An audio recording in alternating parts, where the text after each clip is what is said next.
بسم الله الرحمن الرحيم الحمد لله والصلاة والسلام على رسول الله وعلى آله وأصحابه أجمعين أما بعد ناظرین کرام السلام علیکم ورحمۃ اللہ وبرکاتہ۔ منتخب احادیث کے عنوان سے اس پروگرام کے ہمراہ ہم آپ کی خدمت میں حاضر ہیں، اور اس سے قبل گزشتہ ملاقات کے موقع پر ہم نے پڑھی تھی اس سلسلے کی حدیث نمبر 1 کہ جس میں فرمایا رسول اللہ صلی اللہ علیہ وسلم نے انما الاعمال بالنیات وانما لكل امرئ ما نوى، یقیناً عملوں کا دار و مدار تو نیتوں پر ہے، اور یقیناً ہر ایک کے لیے وہی کچھ ہے کہ جس چیز کی اس نے نیت کی ہے۔ تو اس حدیث کی روشنی میں ہماری گفتگو جاری ہے اخلاص نیت کی ضرورت و اہمیت کے بارے میں، اور یہ حدیث جو کہ صحیح بخاری کی سب سے پہلی حدیث ہے، ہم اس بارے میں جو کچھ بھی اس سے قبل مفصل گفتگو کر چکے ہیں، تو مزید اس بات کو سمجھنے کی ضرورت ہے کہ اس حدیث کے حوالے سے یہ بات واضح ہوتی ہے کہ نیت کا یہ جو معاملہ ہے جو کہ انتہائی نازک اور اہم ترین معاملہ ہے، تو نیت کی وجہ سے 3 چیزیں واضح ہوتی ہیں، 3 قسم کے اثرات مرتب ہوا کرتے ہیں انسان کے اعمال پر۔ پہلی چیز ہے تمییز العادات عن العبادات، اور دوسری چیز ہے تمییز العبادات بعضها عن بعض، اور تیسری چیز ہے اختلاف الاجر والثواب حسب اخلاص النیہ۔ تو سب سے پہلی چیز یعنی تمییز العادات عن العبادات، تو اس سے مراد یہ ہے کہ ایک ہی کام ہے کہ بہت سے لوگ وہ ایک ہی کام کیا کرتے ہیں، لیکن نیت میں فرق اور اختلاف کی وجہ سے کسی کے لیے وہ کام محض عادت بن کر رہ گیا ہے، اور اس کے لیے اس میں کوئی اجر و ثواب نہیں ہے، جبکہ دوسرا کوئی ایسا کام جو کہ در حقیقت عبادت ہے ہی نہیں، محض عادت ہے،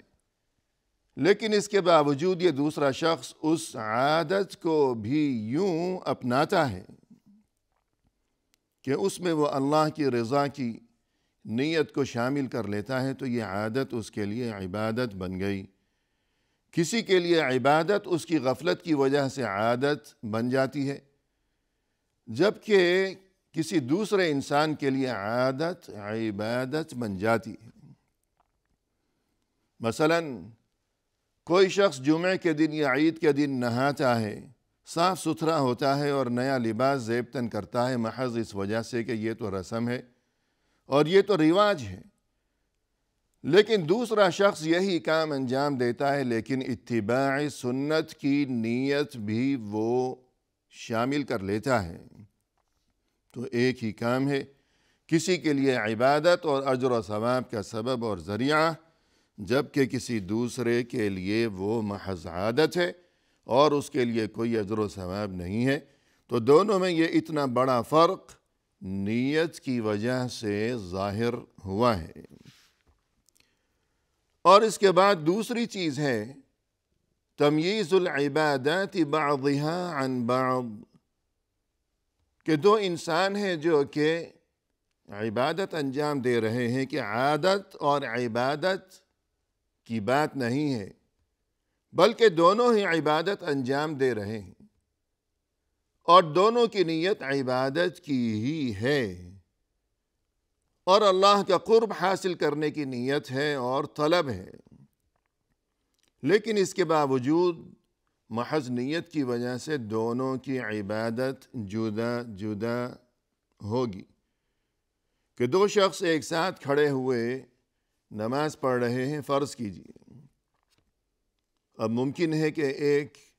کوئی فرض نماز پڑھ رہا ہے اور دوسرا سنت پڑھ رہا ہے یا نفل پڑھ رہا ہے تو ایک ساتھ کھڑے ہوئے ہیں، قریب قریب ہیں، ایک جیسا کام، اور یہ کہ رکوع اور سجود سبھی کچھ ایک ہی ہے، لیکن نیت میں اختلاف اور فرق کی وجہ سے عبادت میں تمیز ہو گئی کہ اس کی عبادت یہ فرض ادا کر رہا ہے اور دوسرا شخص بظاہر اسی جیسی عبادت انجام دے رہا ہے لیکن وہ سنت یا نفل پڑھ رہا ہے۔ یا فرض کیجئے کہ دو آدمیوں نے روزہ رکھا ہوا ہے، ایک ہی جیسا عمل ہے، اور یہ کہ بوقت سحر اور یہ کہ پھر افطار وہ ایک ساتھ ہیں، سبھی کچھ ایک ہی جیسا ہے، اور یہ کہ روزے کے دوران جو کام ممنوع ہیں ان سے وہ پرہیز کیے بیٹھے ہوئے ہیں، لیکن ممکن ہے کہ کسی کا کوئی قضا روزہ ہو، چھوٹا ہوا رمضان کا روزہ، فرض روزہ، اور دوسرے نے نیت کر رکھی ہو کوئی نفل روزہ ہے یا کفارے کا روزہ ہے مثلا، تو دونوں ہی عبادت انجام دے رہے ہیں لیکن دونوں کی عبادت جدا جدا ہو گئی۔ کس وجہ سے؟ نیت جدا ہونے کی وجہ سے۔ اور تیسری چیز جو کہ مرتب ہوا کرتی ہے نیت کی وجہ سے، وہ یہ کہ اختلاف الاجر والثواب حسب الاخلاص فی النیہ، کہ بہت سے لوگ ہیں ایک ہی جیسی عبادت انجام دینے میں وہ مشغول ہیں، لیکن اس کے باوجود نیت کی جو کیفیت ہے کہ نیت بھی ایک ہی ہے، لیکن جو کیفیت ہے نیت کی اور جو ایمانی صورتحال ہے، جو قلبی معاملہ ہے، جو اخلاص کا معاملہ ہے کہ اللہ کے لیے اخلاص، خلوص نیت یا اخلاص نیت، تو اس کے مختلف درجات ہوا کرتے ہیں، اس کے بہت سے مراتب ہوا کرتے ہیں کہ دو شخص ہیں ایک ہی امام کے پیچھے، ایک ہی امام کی اقتداء میں، ایک ہی نماز پڑھ رہے ہیں، ایک ساتھ کھڑے ہوئے ہیں، لیکن اس کے باوجود عین ممکن ہے کہ دونوں کے لیے اللہ کے ہاں جو اجر و ثواب ہے اور جو ان کے لیے مقام و رتبہ ہے، شاید اس میں زمین و آسمان کا فرق ہو۔ یہ فرق کیسے ہو گیا؟ حالانکہ دونوں ہی عبادت کر رہے ہیں، ایسی بات تو نہیں ہے کہ ایک عادت انجام دے رہا ہے دوسرا عبادت انجام دے رہا ہے، نہیں، دونوں عبادت انجام دے رہے ہیں، اور ایسی بات بھی نہیں کہ ایک فجر کی نماز پڑھ رہا ہے دوسرا ظہر کی نماز پڑھ رہا ہے، یا ایک فرض نماز پڑھ رہا ہے دوسرا سنت پڑھ رہا ہے، یہ معاملہ بھی نہیں، سبھی کچھ ایک ہے، ایک ہی نماز ایک ہی امام کی اقتداء میں ایک ساتھ کھڑے ہوئے ہیں، سبھی کچھ بالکل بعینہ ایک ہی ہے بظاہر، لیکن یہ جو اندر کا معاملہ ہے، جو باطن کی صورتحال ہے،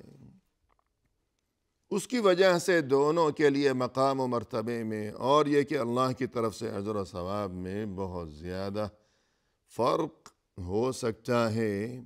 کیوں؟ اخلاص نیت کی وجہ سے، کہ مثلا رسول اللہ صلی اللہ علیہ وسلم نے ایک موقع پر یہ ارشاد فرمایا کہ لو انفق احدکم مثل احد ذهبا ما بلغ مد احدهم ولا نصیفہ، فرمایا کہ یاد رکھو جو میرے پرانے ساتھی ہیں، جو ابتدائی دور کے مسلمان ہیں،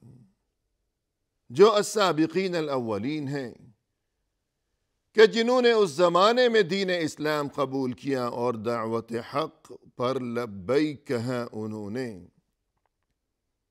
کہ جو بہت ہی مشکلات کا زمانہ تھا اور محض اللہ کی رضا کی خاطر ہر قسم کی مشکلات کا وہ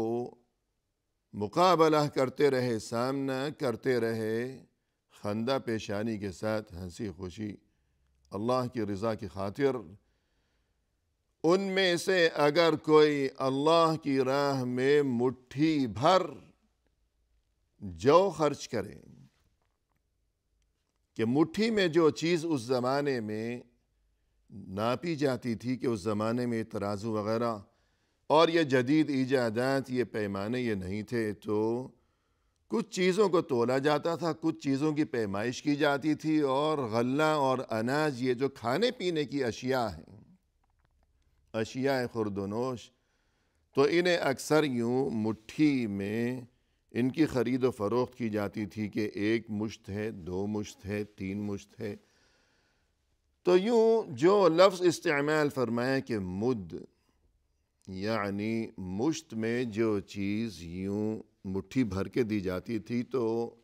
اکثر وہ غلہ اناج کوئی کھانے پینے کا سامان ہی ہوا کرتا تھا، کہ مثلاً جو ہے کہ اس زمانے میں عام طور پر لوگ جو کھایا کرتے تھے، جو کی روٹی۔ تو اس لیے یہی ترجمہ کیا جاتا ہے اردو میں ترجمے کے موقع پر اس حدیث کے تذکرے کے دوران۔ تو فرمایا کہ میرے وہ پرانے ساتھی، ان میں سے اگر کوئی مٹھی بھر جو اللہ کی راہ میں صدقہ کرے، اور تم جو کہ بعد کے دور کے مسلمان ہو، تم میں سے اگر کوئی احد پہاڑ کے برابر سونا اللہ کی راہ میں خرچ کرے، تب بھی وہ اس مقام کو، اس اجر و ثواب کو نہیں حاصل کر سکتا، اس رتبے تک نہیں پہنچ سکتا کہ جو مقام و مرتبہ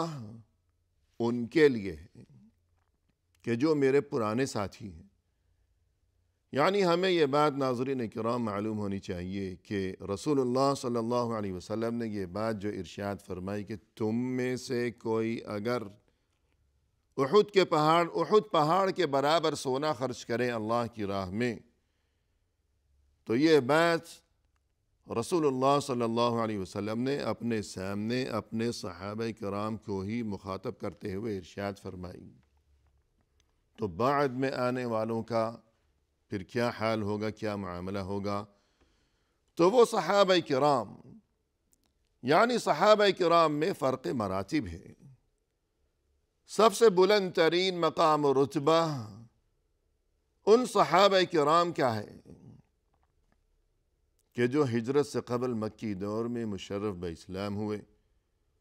اور پھر وہ حضرات جو کہ بدری ہیں، جنگ بدر کے موقع پر جو شریک ہوئے، اور وہ لوگ جو کہ رضوانی ہیں، جو کہ بیعت رضوان کے موقع پر شریک ہوئے، تو ان کا مقام و مرتبہ ان سے زیادہ ہے کہ جو اس موقع پر شریک نہیں ہوئے۔ اور یہ کہ جو فتح مکہ سے پہلے مسلمان ہوئے،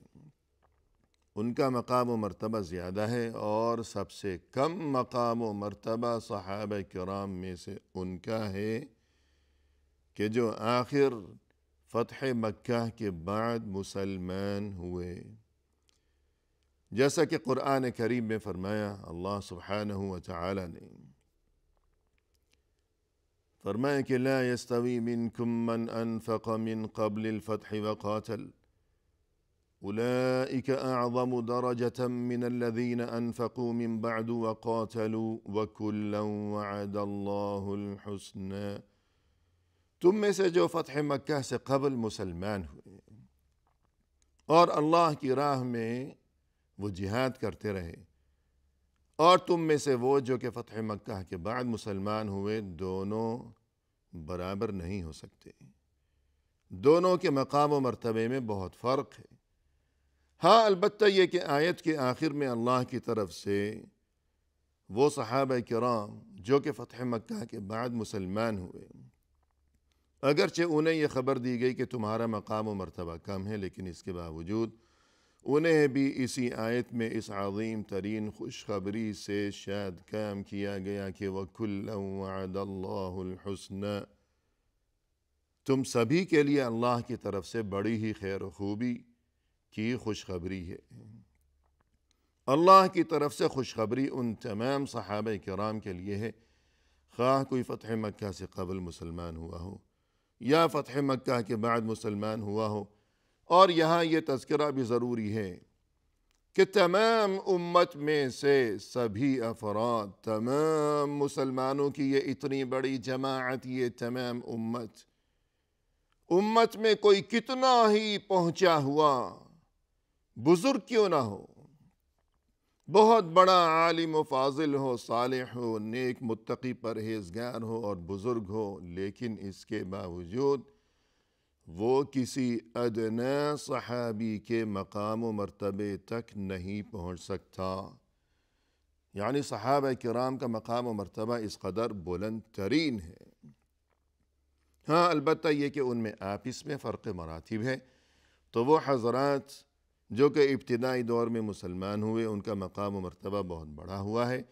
جبکہ وہ حضرات جو کہ آخری دور میں مسلمان ہوئے ان کا مقام و مرتبہ